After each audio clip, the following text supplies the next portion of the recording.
Are you someone who struggles with insomnia and you're often awake for multiple days in a row before you get any sleep? I remember how scary this was because I used to go through the same thing. I would go up to 4 days of zero sleep, and then I'd have 1 day of 2 to 4 hours of sleep. And this repeated over and over again. In this video, we're going to talk about if this is dangerous, if there's something that you need to worry about, and what to do when this is happening, how to break that cycle and start to get more sleep again. So let's start off with the thing that you want to hear the most. It is not dangerous to be awake for multiple days in a row. So take a deep breath, relax, you are okay. I know it sucks and I know the struggle, but you can get more sleep. And this isn't dangerous. You will move past this. Now, before we go on any further, I do want to address one of the main reasons that there is a fear about this. And that comes from the very extremely rare disorder, as in 1 or 2 out of every million people have this. It's fatal familial insomnia. With this disorder, they have a lot of sleep issues and they eventually pass away. Now, people think because they aren't sleeping, this is the reason that they passed away. But actually, this isn't true. That is not what eventually kills them. It's the fact that they have neurodegeneration with this disorder that eventually ends their life. It's not the lack of sleep. But for everyone else, our bodies will get the minimum hours or minimum time that it needs to survive. Even though it seems like we aren't sleeping forever, we are actually getting little bits of sleep. And that could be things from micro naps, like we're in bed, we're awake, but we don't realize. It could be during the daytime too, because it often happened for me during the daytime. You doze off for a little bit and you wake up, but you don't realize that you were actually asleep, but you get little micro sleeps. Or when you're practicing just resting, being awake and not trying to sleep, which is something I teach. You zone out a bit during the night, you don't realize that you actually slept, but you did get a little bit of sleep. Now, obviously, we aren't getting the amount of sleep that we want and need, but we're getting enough to survive, and nothing bad is going to happen. We can also get some sleep where we have a lot of hyperarousal when we have chronic insomnia, and we get a lighter sleep. So we fall asleep a bit, but it's mixed with hyperarousal, so it's a very shallow sleep, and we're not sure if we actually slept. Or perhaps we fell asleep, but we didn't know it. We woke up and we're like, oh, it seems like time passed. If you're watching a show, you're like, what happened to the previous part? I don't know, but I didn't sleep because it didn't feel like you slept. You actually did get some sleep. So hopefully with that knowledge right there, it takes off some of that pressure and the stress and the worry about if something bad's going to happen to you. And I'm not here to talk about the health aspect in this video because there's too much to explain, but you don't need to worry about health conditions either. And I did a whole video on that where I talk about the connection with sleep and health issues. And it's not what you think, and it's not something you need to worry about. All those scary headlines that you see that talk about health risks and insomnia or lack of sleep, they're not telling you the whole story. I'll just tell you that. You need to watch my video. If I remember, I'll put a link down below, but it wasn't that long ago that I made it, so you can go down the history of my YouTube videos. By the way, before we move on, I want to invite you over to my free sleep makeover community. Inside of this community, I am in there helping, guiding everyone on this journey. They are applying everything that I'm teaching here. There are people in there that have overcome insomnia, doing exactly what I teach, and they're in there supporting everyone as well. It's not like an insomnia Facebook group where all the posts seem negative and scary, and you don't feel good after interacting in that community. In my community, you will feel great, you'll feel supported, you'll feel understood, and there aren't a bunch of scary posts in there.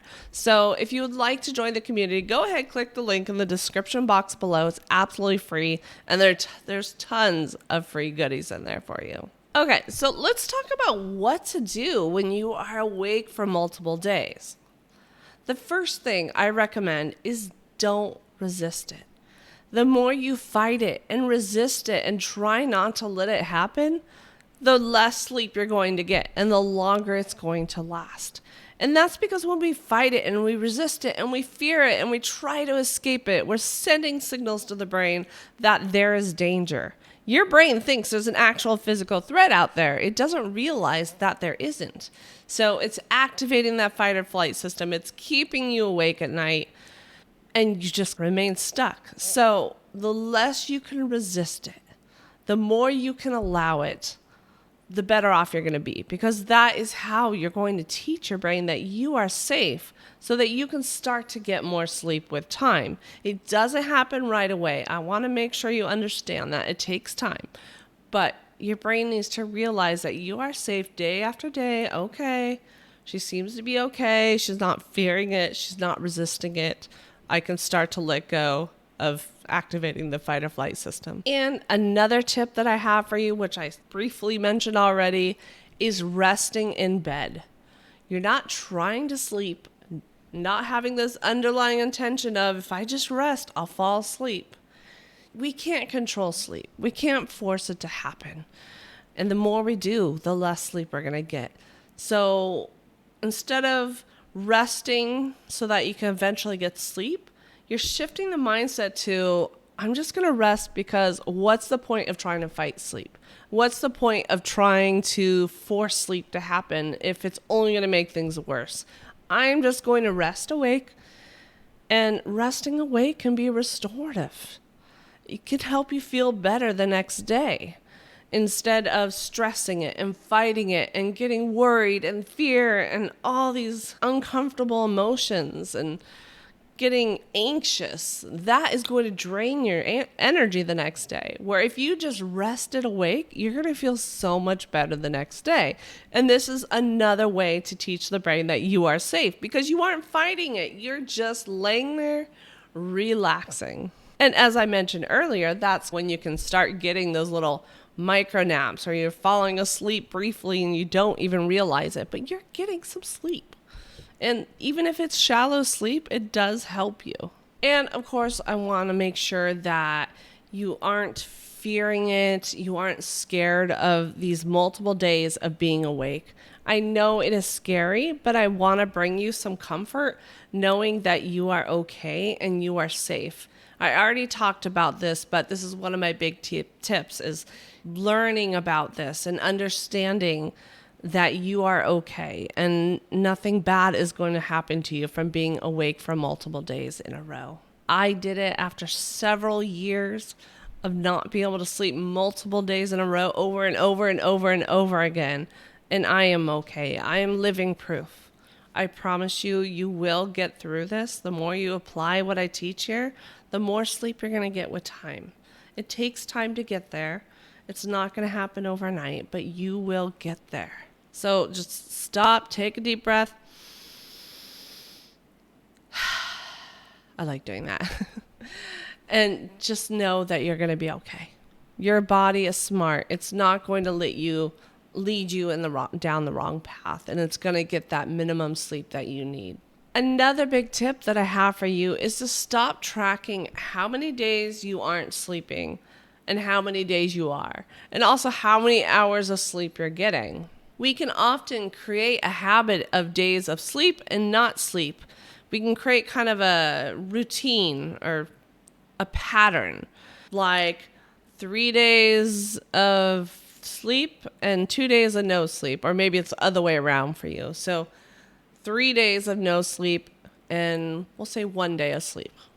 After the 3 days of no sleep, you start thinking, oh, yay, tonight I'm going to get sleep. The pressure is off. You're not worried about it. You're like, I want to sleep. You're feeling more at peace, and then you sleep. And then after the one night, the next night comes, you're like, oh my God, I'm not going to sleep. What am I going to do? How am I going to get through these 3 days? What's going to happen? Your hyperarousal levels are up. Your fear is up. And then you don't sleep because you're starting to notice this pattern, and just this fear of like, oh my God, I'm not going to sleep tonight affects your sleep. And then I'm going to sleep tonight. The pressure's off. Oh, it's going to be great. That just creates the pattern, keeps the pattern going. If we aren't paying attention to what day we're on as much as possible, then we're going to start to break that pattern, because we're not going to be thinking, oh, I'm going to sleep tonight, or I'm not going to sleep tonight. So as best as you can, try not to count the days or notice what day you're on. Just know that it can happen all different patterns if we aren't paying attention. And of course, one of the most important things is practicing self-kindness as you go through this journey. The way I like to practice it is thinking about how I would speak to a best friend or to a child or someone we love and we care about if they're not sleeping. Would you tell them, why is this happening to you again? What are you doing wrong? What's wrong with you? You are never going to get this. You're not going to talk to them like that, right? You're probably going to tell them, it's okay, one day at a time. Just take some extra time to relax today. Practice some self-care. I'm here with you every step of the way. I'm going to keep you safe. You're okay. How would you talk to the person? And you would give them a hug. Heck, you can give yourself a hug, okay? Just reach around.